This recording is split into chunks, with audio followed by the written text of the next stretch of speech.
Narito ang salin sa Filipino. Isang mapayapang araw sa iyo. Welcome sa mga payo ni Ama, isang pag-aaral mula sa biblical na pagiging magulang. Pamagat ng pag-aaral. Pagpapalaki sa mga anak ayon sa paraan ng Diyos. Gabay sa pagpapalaki batay sa kasulatan para sa paghubog ng pananampalataya, ugali, at layunin sa buhay. Panimula. Ang pagiging magulang ay isa sa pinakamalaking pananagutan at pribilehiyong ipinagkaloob ng Diyos sa sangkatauhan. Hindi lamang ito ang pagpapalaki sa mga anak upang maging matagumpay na mga nasa hustong gulang, ito ay isang banal na tungkulin ng paggabay sa mga kabataang buhay tungo sa pananampalataya, mabuting pag-uugali, karunungan, at sa banal na layunin ng Diyos. Ang mga anak ay higit pa sa mga kasapi ng tahanan, sila ay mahahalagang kaloob mula sa Panginoon, na ipinagkatiwala sa mga magulang upang alagaan at hubugin. Ang makabagong panahon ay nagdadala ng maraming hamon para sa mga magulang. Ang mabilis na pagbabago sa teknolohiya, paglilipat ng mga pagpapahalagang moral, impluwensya ng lipunan, at mga kaugalian ay patuloy na nakaaapekto sa mga bata at pamilya. Maraming magulang ang naghahanap ng tamang gabay kung paano palakihin ang mga anak na matatag sa pananampalataya at matibay sa mabuting asal sa ganitong masalimuot na panahon. Ang Biblia ay nagbibigay ng walang kupas na karunungan para sa pagiging magulang. Itinuturo ng salita ng Diyos kung paano magmahal, magturo, magwasto, at gumabay sa mga anak ayon sa kanyang mga alituntunin. Ang pagpapalaki batay sa kasulatan ay hindi nakasalalay lamang sa sariling pangunawa ng tao, kundi sa katotohanang nagmula sa Diyos at sa karunungang espiritual. Sinasabi ng kasulatan, "Tingnan ninyo, ang mga anak ay mana mula sa Panginoon, ang bunga ng sinapupunan ay gantimpala mula sa Kanya." Mga Awit Kapitulo 127 versikulo 3. Ang talatang ito ay nagpapaalala sa mga magulang na ang mga anak ay sa Diyos sa huli, at ang mga magulang ay nagsisilbing tapat na tagapangasiwa ng kanyang mga pagpapala. Ang aklat na ito ay naglalayong magbigay ng praktikal at makasagradong gabay para sa mga magulang na nagnanais na palakihin ang kanilang mga anak ayon sa kalooban ng Diyos. Sa pamamagitan ng mga alituntunin ng kasulatan at mga aral na espiritual, matututunan ng mga magulang kung paano palaguin ang pananampalataya, hubugin ang ugaling kalugod-lod sa Diyos, at ihanda ang mga anak para sa layuning itinakda ng Diyos para sa kanila. Ang pinagmulan ng pagiging magulang ayon sa Biblia.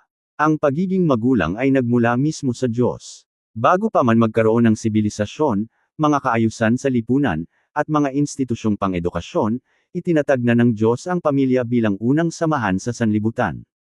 Ang pagpapalaki sa mga anak ay hindi kailanman inilaan bilang imbensyon lamang ng tao, kundi isang plano ng Diyos. Naitala sa Biblia, nilikha ng Diyos ang tao ayon sa kanyang wangis, ayon sa wangis ng Diyos niya nilikha ang tao, lalaki at babae ang kanyang nilikha. Binasbasan sila ng Diyos at sinabihan, "Magpakarami kayo, punuin ninyo ang lupa at maghari rito." Genesis Kapitulo 1 versikulo 27 hanggang 28. Ang unang utos ng Diyos sa sangkatauhan ay kinabibilangan ng pagpaparami at pagdami, na nagpapakita ng kanyang layunin na lumago ang mga pamilya at punuin ang sanlibutan. Kasama sa utos na ito ang pananagutan, ang mga magulang ang mag-aalaga, magtuturo, at gagabay sa mga susunod na henerasyon. Sina Adan at Eva ang naging unang mga magulang sa lupa. Bagamat namuhay sila sa isang perpektong kalagayan bago pumasok ang kasalanan sa sanlibutan, nakaranas din ng mga pagsubok ang kanilang pamilya matapos ang pagbagsak ng tao. Ang kwento ni Cain at Abel ay nagpapakita na ang pagiging magulang ay nangangailangan ng patuloy na pagtitiwala sa karunungan ng Diyos, dahil ang mga anak ay may sariling kalayaan at gumagawa ng sariling mga pagpili. Ang plano ng Diyos para sa pagiging magulang ay higit pa sa pangangalagang pisikal. Tinatawag ang mga magulang na hubugin ang mga anak sa espiritual at moral na aspeto. Sanayin mo ang bata sa tamang landas na dapat niyang tahakin, at kahit tumanda na siya ay hindi niya ito tatalikuran. Mga Kawikaan Kapitulo 22 versikulo 6. Kaya naman, ang pagpapalaking naaayon sa kasulatan ay nagsisimula sa pagkaunawa na ang mga anak ay ipinagkatiwala ng Diyos, ang mga pamilya ay itinatag ng Diyos, at ang mga magulang ay itinalaga ng Diyos upang gumabay sa susunod na henerasyon para sa kanyang kaluwalhatian. Panimula. Bakit mahalaga ang pagpapalaki ayon sa kasulatan? Ang pagiging magulang ay higit pa sa pagbibigay ng pagkain, edukasyon, pananamit, at tirahan sa mga anak. Sa pananaw ng Biblia, Ito ay isang banal na tungkulin ng paghubog ng kalooban, pagpapatibay ng mabuting pag-uugali, at paggabay sa mga anak tungo sa ugnayan sa Diyos.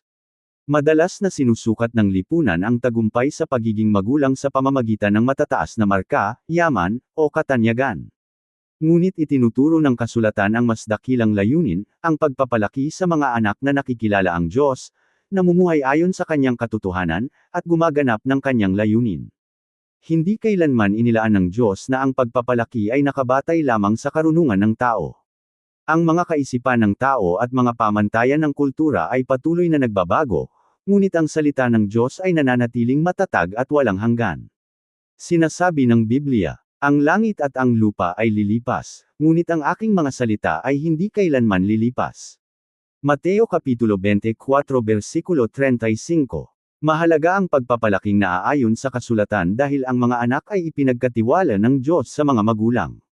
Ang mga magulang ay hindi may-ari ng kanilang mga anak, kundi mga tapat na tagapangasiwa ng mahalagang kaloob mula sa Panginoon. Ang mga pagpapahalaga, pananampalataya, pananaw, at pag-uugali ay unang natututunan ng mga bata sa loob ng tahanan. Ang pamilya ang nagsisilbing unang paaralan, at ang mga magulang ang kanilang mga unang guro. Ito ang utos ng Diyos sa kanyang bayan. Ang mga salitang ito na iniuutos ko sa iyo ngayon ay dapat manatili sa iyong puso. Ituro mo ang mga ito ng masigasig sa iyong mga anak. Deuteronomio Kapitulo 6 versikulo 6 hanggang 7.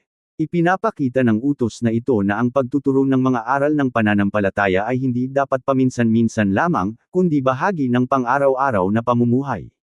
Tinatawag ang mga magulang na ibahagi ang katotohanan ng Diyos sa lahat ng pagkakataon, sa paglalakad, pag-upo, pagtatrabaho, at sa bawat sandaling magkakasama.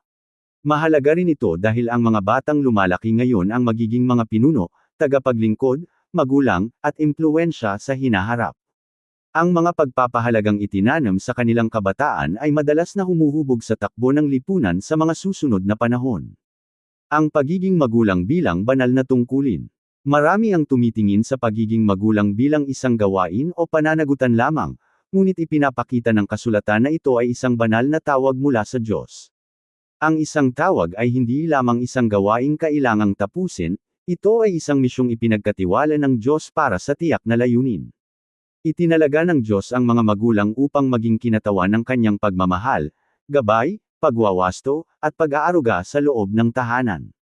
Sila ang nagsisilbing kasangkapan upang maranasan ng mga anak ang kanilang mga unang pagkaunawa tungkol sa awtoridad, habag, pagpapatawad, at pananampalataya. Isinulat ni Apostol Pablo, "Kayo naman, mga ama, huwag ninyong galitin ang inyong mga anak, sa halip, palakihin ninyo sila sa pamamagitan ng pagtuturo at pagpapaalala ayon sa kalooban ng Panginoon." Efeso Kapitulo 6 versikulo 4. Ang pariralang, pagtuturo at pagpapaalala ayon sa kalooban ng Panginoon, ay nagtuturo na hindi lamang dapat kontrolin ng mga magulang ang kanilang mga anak, kundi sadyang gabayan at hubugin sila ayon sa mga alituntunin ng Diyos.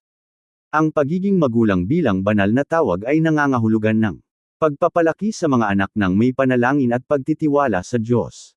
Pagpapakita ng mabuting pag-uugali sa pamamagitan ng sariling halimbawa. Patuloy na pagtuturo ng katotohanan ng kasulatan. Pagwawasto sa mga anak ng may pagmamahal at karunungan. Paghahanda sa mga anak para sa layuning itinakda ng Diyos sa kanilang buhay. Madalas na ginagaya ng mga anak ang nakikita nilang ginagawa ng kanilang mga magulang ng higit pa sa mga salitang kanilang naririnig.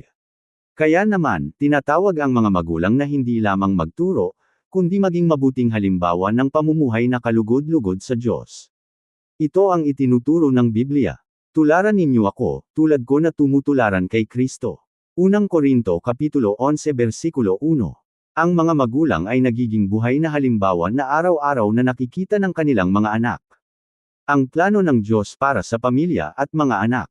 Ang pamilya ang kauna-unahang samahang itinatag ng Diyos sa sanlibutan. Bago pa man magkaroon ng mga pamahalaan, paaralan, iglesia, o mga bansa, nilikha na ng Diyos ang pamilya. Ang kanyang plano ay may tiyak na layunin at kahalagahan. Sinasabi ng kasulatan, "Kaya't iiwan ng lalaki ang kanyang ama at ina, at makikipisan sa kanyang asawa, at sila ay magiging iisang katawan." Genesis Kapitulo 2 versikulo 24. Ang pamilya ay idinisenyo upang maging lugar ng pagmamahal, kapanatagan at katiwasayan, paglago sa espiritual na buhay, pagtuturo ng tamang asal, pag-unawa at pagtutulungan, pagpapatibay ng pananampalataya. Ang mga anak ay hindi inaasahang pangyayari o pabigat, sila ay mga pagpapala mula sa Diyos. Ipinapahayag ng Biblia, tingnan ninyo, ang mga anak ay mana mula sa Panginoon, ang bunga ng sinapupunan ay gantimpala mula sa Kanya. Mga Awit Kapitulo 127 versikulo 3. Ang salitang, mana, ay nangangahulugang kaloob o ari-ari ang may napakalaking halaga. Ipinagkakatiwala ng Diyos ang mga anak sa mga magulang na may pag-asang sila ay gagabayan ng maingat at may pananagutan. Ang plano ng Diyos ay higit pa sa pangangalagang pisikal. Tinatawag ang mga magulang na hubugin din ang kanilang emosyonal, kaisipan, moral, at espiritual na paglago. Ang tunay na pagpapalaki ay naglalayong ihanda ang mga anak hindi lamang para sa tagumpay sa mundong ito, kundi para sa tapat na pamumuhay sa harap ng Diyos. Ang pangangailangan ng pagpapalaking ayon sa kasulatan sa kasalukuyang henerasyon. Ang mga kabataan ngayon ay nahaharap sa mga hamong iba kaysa sa mga nakaraang panahon.